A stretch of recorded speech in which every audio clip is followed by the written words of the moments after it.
Hi, everybody. I'm Cindy Coggins with Cindy Coggins Realty Group, and we are here today with Michael Copeland from Dean Hanson Agency, Farmers Insurance, and we are interviewing Todd Brewster with WealthWave. Welcome, Todd. How are you doing today?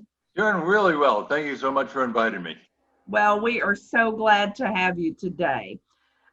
So, couple of questions for you, Todd. I know that you work with WealthWave. Tell us a little bit about WealthWave. What is WealthWave?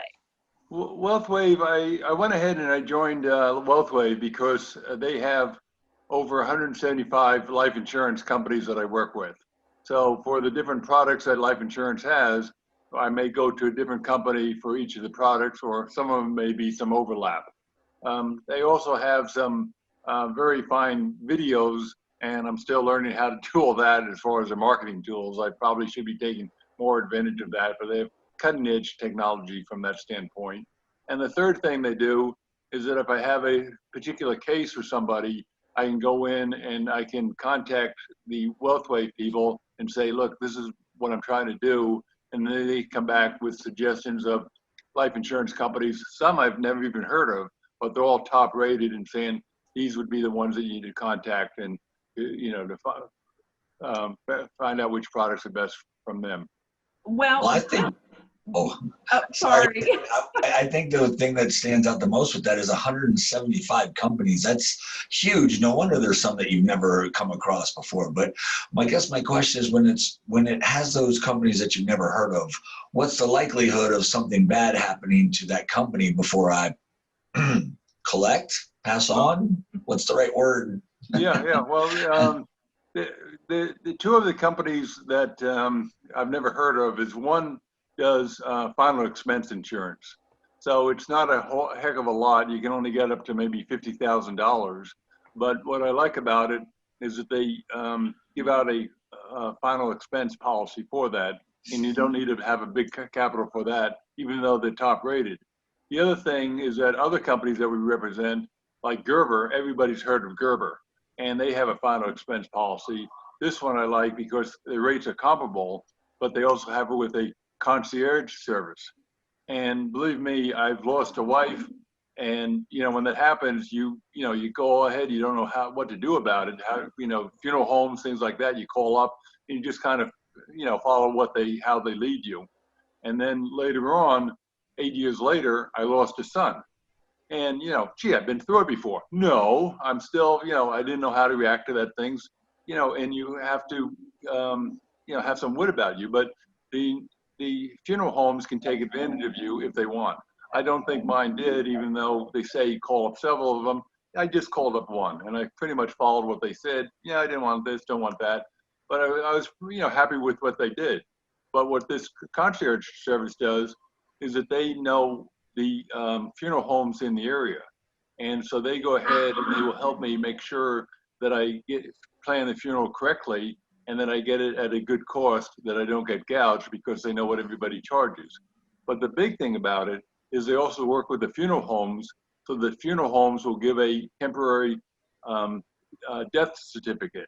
And this is important because most insurance companies pay out life insurance a few months later after they get the death certificate.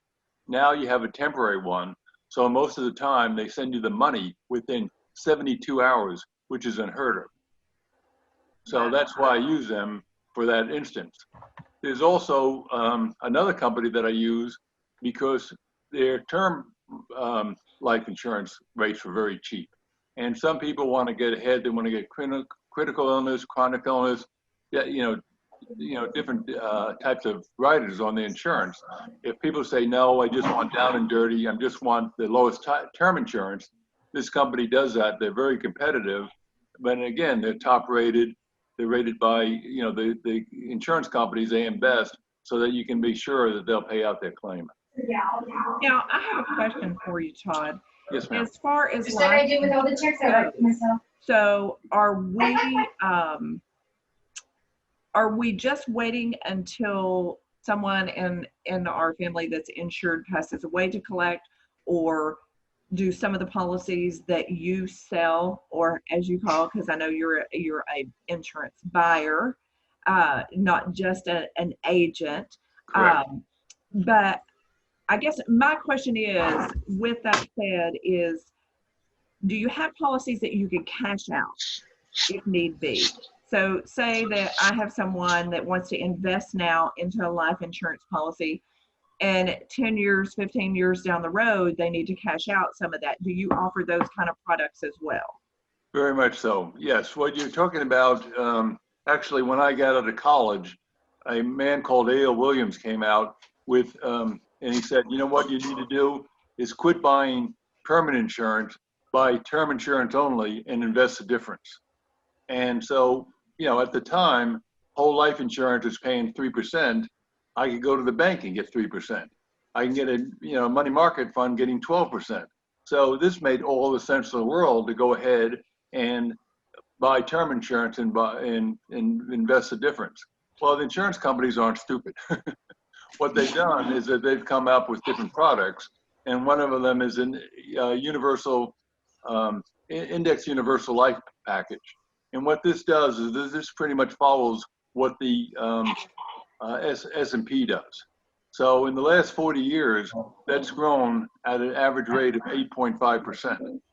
Now compare that to other investments, and that's pretty darn good. The big thing on that is that it's also accumulates tax-free. So if you did something like you bought mutual funds, stock market, something like that, and that grows at 10%, which is kind of unheard of, but it did do that, that's great. Oh, well, 10% is better than 8.5%. Well, guess what? That 10% is taxed every year. So if you're paying a minimum of, say, 30%, instead of 10%, you're actually growing at 7%. So 8.5 is a much better way of doing it. But as you do these things, like my wife, she passed away at 29 years old. And I did not get life insurance because I'm going, oh, I'm too smart. I can go ahead, she's going to pass away. It's going to cost me money to get a nanny, to get housekeepers, to, all these things, that tutors, it's going to cost me $35,000, $40,000. Well, back then I was making so much money that, drop in the bucket. Nah, forget it. I'm not going to get, life insurance on her. I'm not going to get term insurance on her. So, and you know what? 2 years later, she passed away. And guess what? I was right, 100% right. It only cost me about $35,000, $40,000 to replace her. But what I forgot was what it did to me emotionally. Yeah. My business, where I was making over $300,000 a year, went down where I was barely making $30,000 that year. And this is what happens emotionally.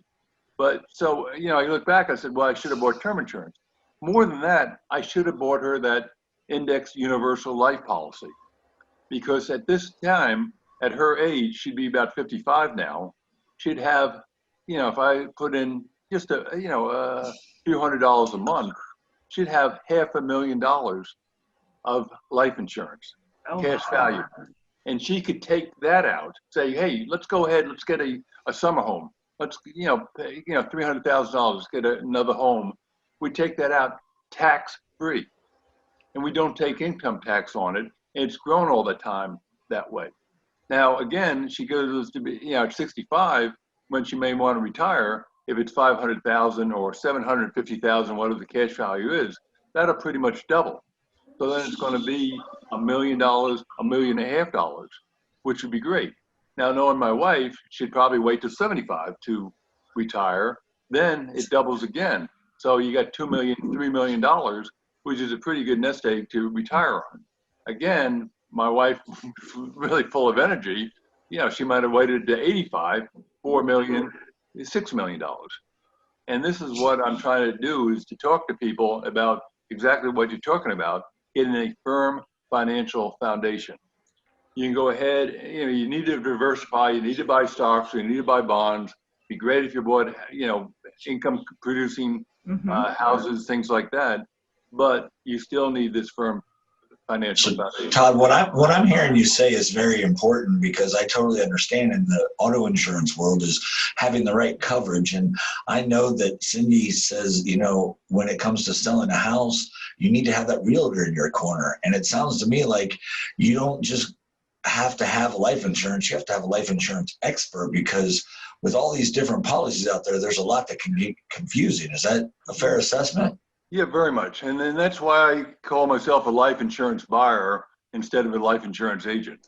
Because what I've noticed with a lot of people is that they go ahead and they buy a policy from somebody who's trying to sell them a policy. And, not everybody, but some people try to do that. So they get things. I'm saying, well, how's your life insurance? Oh, I got good life insurance. And then you get a little bit further, you get to know them better. It's like, well, what do you have? Well, you know what? That's really not that great. They bought something, they didn't know really what they bought.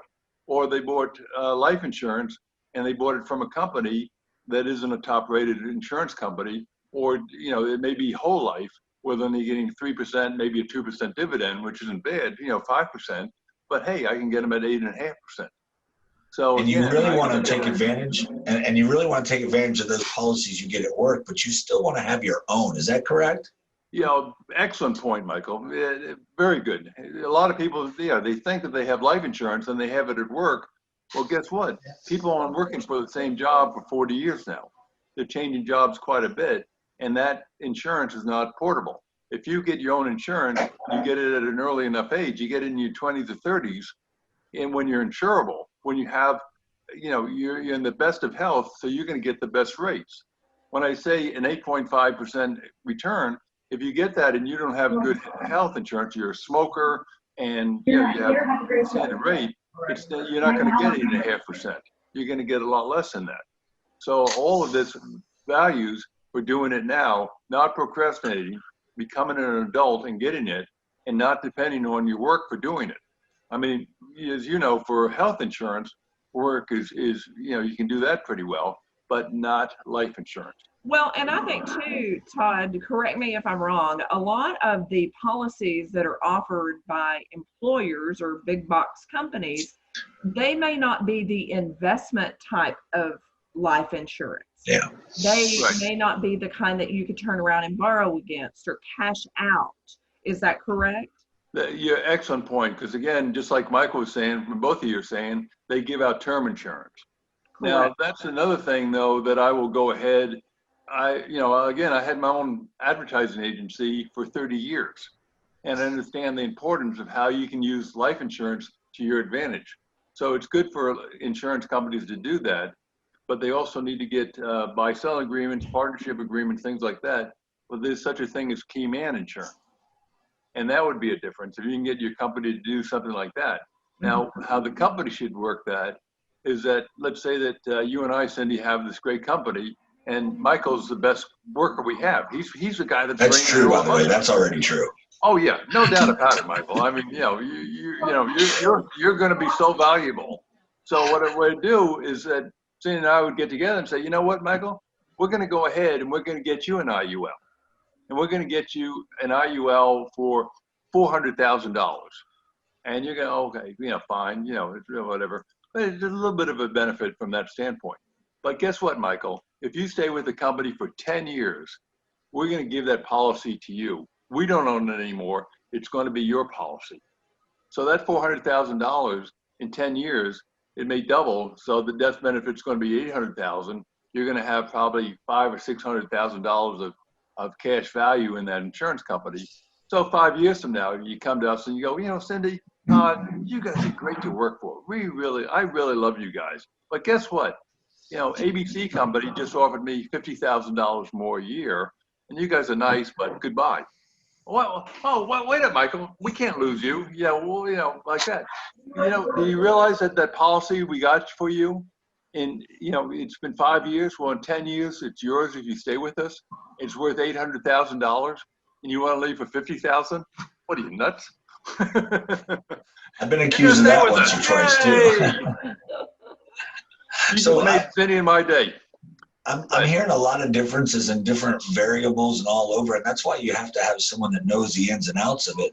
But you said something earlier that really made my ears perk up about being portable, because I know somebody personally who was actually a teacher, and he wanted to be a principal, and he was not able to leave his job because he would have lost his life insurance because he had cancer and wouldn't qualify for another policy. And so he had to stay being a teacher to keep his life insurance for his family. Yeah, So, unfortunately, yeah. because that was the only policy he had and not being portable. And so I feel bad for him, but I mean, I also understand that he's doing what is best. And so having that person to walk you through these many choices, these many companies, and these many benefits. And the only thing that I really want to know is, can you tell me, is there a possibility where I know that term insurance is real cheap compared to whole life insurance, because obviously whole life you keep. But what happens if I'm a growing family and I have kids and I want to make sure that if I, pass on and I don't want my kids to have to worry about money? Is there any way to do some kind of combination of having like a 30-year term so they can be grown up and out of the house, and whole life policy as well? No, that's perfect. Perfectly said. I mean, usually, what I do with term insurance, instead of doing a 30-year term, I may do a 20-year term, because then they're out of the house and knows that. And a 20-year term will be cheaper than a 30-year term. And but let's say that they go ahead and they buy a house also, so then they need to get mortgage insurance. Well, mortgage insurance is going to be very expensive too, from a cost per thousand standpoint. So I'll go ahead and say, let's get a term insurance, and maybe it's a 30-year term insurance, a 30-year mortgage. Well, we'll get a 20-year term, getting the bulk of that. But then by that time, most of the mortgage is going to be paid for, and then a little bit of a 10-year term also. But you build this in combination with the IUL. And again, it's according to what their budget is. And that's why when I call myself a buyer, I like to work with people to figure out what their budget is, where they should be spending money. So then I go ahead and I run the numbers to make sure that I get the best for them, but keeping within whatever their budget is. And if I didn't do the budget, then, I don't want my greed to come in. I hope it doesn't, but I know it will. I would saying, you know what, I'll make more money if I sell the IUL and all this stuff and all that. No. Do what's best for the client. And again, when I had my media buying service and my advertising agency, most advertising agencies keep the clients for 1 or 2 years. I kept mine for 7+ years, because I always try to do the integrity thing. I always did what was best for them, not what was best for me. So even though in the short run, it probably would have behooved me more to make money, do what was best for me, I did best for them, but then I kept them for a long time. And I'm not a salesman. I'm the world's worst salesman. That's why I call myself a buyer, because I could not keep replenishing clients. I wasn't good at that. What I was good at was keeping clients for a long term. And that's what I want to do with life insurance, is do the best job, because then it comes back tenfold to me, because they're going to tell their relatives, their friends, and I'm going to get referrals from that standpoint. Well, you mentioned being a buyer again, and I really like that phrase, that you buy life insurance for people and you're an advocate for them. And of course, this is December, right? So it's the holiday season. It's all about buying.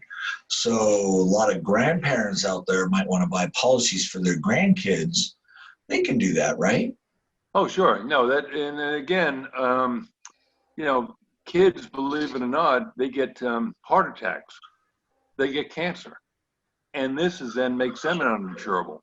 So again, it goes back to that insurability, where they have it for the rest of their life. But also, if they just do this as a present, this thing will grow with them, because it's like, now this isn't accurate, but do you want to get $1 million, or do you want to get a penny a day, and then it doubles every day? Well, the first couple of weeks, you're not making anything. But all of a sudden, the money starts growing, and at the end, it really zooms. Now, life insurance isn't exactly like that, but it is. When I say that you're going to get 8.5%, in the first 7-8 years, you're going to be lucky breaking even. And the reason for that is that they have to pay different charges, fees, and commissions and things like that. So it's not a good short-term investment. I probably shouldn't be saying that, but that's the truth. You don't buy life insurance for short term. You buy it for at least 10 years, preferably 20 years, 30 years, 40. The longer you have it, the more it's going to be growing. So you get it for the grandkids, it's going to be great. A lot of them may go ahead and say, you know what, you know what, Todd, I want to get a 529 and I want to get an IUL. Now a 529 will go ahead and give them cash for college and be able to pay off that. But the main thing is that you also need that IUL because that's what's going to happen for them when they get married. They still need to probably get some more life insurance, but now they have a base of something to go for. And, you know, it just, you know, again, So, it's. Todd, I have a quick question. So we have 6 grandchildren. So we hope, yes, 6, we hope that all of them would choose to go to college. So if we purchase them all a 529 policy that they could cash out and use for college, and that would be something more in the short term. I say short term, Right. You know, and then their long-term UIL insurance would be something that would be lasting until they were my age or older, hopefully, you Right. know, and be more of an investment that they could use to retire on or buy another summer home on or buy that big boat or RV, things like that, if they didn't want to continue into the life insurance side of it and they wanted to cash that out. Is that what I'm hearing? You heard it perfectly. Excellent. No, very good. Because that's where when people ask me who I'm looking for, I'm saying people who are getting married. So usually I'm thinking people in the 20s and 30s. But even if they're contemplating getting married, they should be buying it now, and then they can always adjust later on, which is what Michael's saying, is that you go ahead and you get that firm financial foundation. Well, they get married, they start having kids. Well, guess what? They may need more life insurance, and they may look at another IUL, but they would probably say, you know what, I'm going to get term insurance instead because I want to get, you know, make sure that my kids be able to go to college and that my wife doesn't have to sell the home and that they can stay together as a family. So that's important to mix and match. Very good, very good. All right. Well, I tell you, Todd, you are just full of information that I had no clue there was this much to purchasing a life policy. We didn't even I talk think about long-term care. everyone, I think, needs to have a conversation with you that is looking at purchasing a policy because it's not a one-size-fits-all, apparently. Exactly. Everybody's differently, and that's why I say I have different products. Like long-term care, we didn't even talk about that, but that's very much on everybody's mind. But not anybody that's 20 or 30. They're not thinking that way. But again, you know, people 65 and older, all of a sudden that becomes a big thing. And I have people in their, you know, late 50s, 60s. You know, I need to get long-term care. Okay, well, this is how much it costs. Wow, that's a lot of money. You know, if they got it when they were 20 or 30s, it's hardly anything. So, you know, again, it's all, and then also in their 50s and 60s, like Michael was saying, they may not be insurable anymore. You know, it's Absolutely. like, well, you know, I'm sorry, this, you know, if you need long-term care, this can potentially bankrupt you, but, you know, there's nothing I can do. You know, you may outlive your money. You know, So Todd, when one of my friends or family or clients see this video, the first thing they're going to say is, well, it looks like I need to have a long conversation with Todd because you didn't cram all the information into that little video. So Todd, how do our friends and our watchers and our viewers get in touch with you so they can set up an appointment to have that long conversation? Well, that's a great question. I probably should put down my name and my phone number, but I'm at 214-912-4721. And here, I'll put it down here. If you could, what is your email, Todd? It's hold on one second. Can't do two things at one. 912.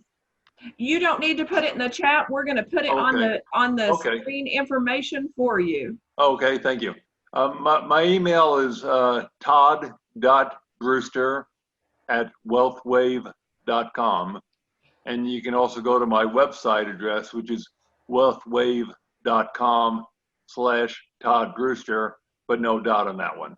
But very good. For the email, it's todd.brewster@wealthwave.com, wealthwave.com/Todd Brewster. Perfect. You opened a lot of doors today that I think a lot of people need to look through and understand a little bit more about what they have, because GoFundMe does not help your family. No, Exactly. Well, that's for sure. and again, I mean, if, like you were saying in the beginning, if somebody needs a house, I bought houses before, and I always found, these people that don't go with a realtor, it's like, what are you thinking? What are you nuts? Yeah, what's the thinking behind that? A realtor always saved me money. Even if I paid the full 6% commission, that's saving me money. And the same thing with insurance, auto or home. Farmers insurance agents are probably the best trained as far as knowing what your needs are. And going ahead and getting a cheaper insurance company may say, oh, well, save some money. Well, all of a sudden something happens. Oh, well, I can't collect. That happens more so with home and auto than it does with life insurance. Life And on insurance, that note, you can reach me at it's not, you can reach me at 972-727-9705 at the Hansen Agency. Thanks for that plug, Todd. Oh, you bet. No, I was going to say though, with life insurance, you go ahead and you say, I want to collect, and they can't come back and say, well, gee, just how dead are you? Exactly.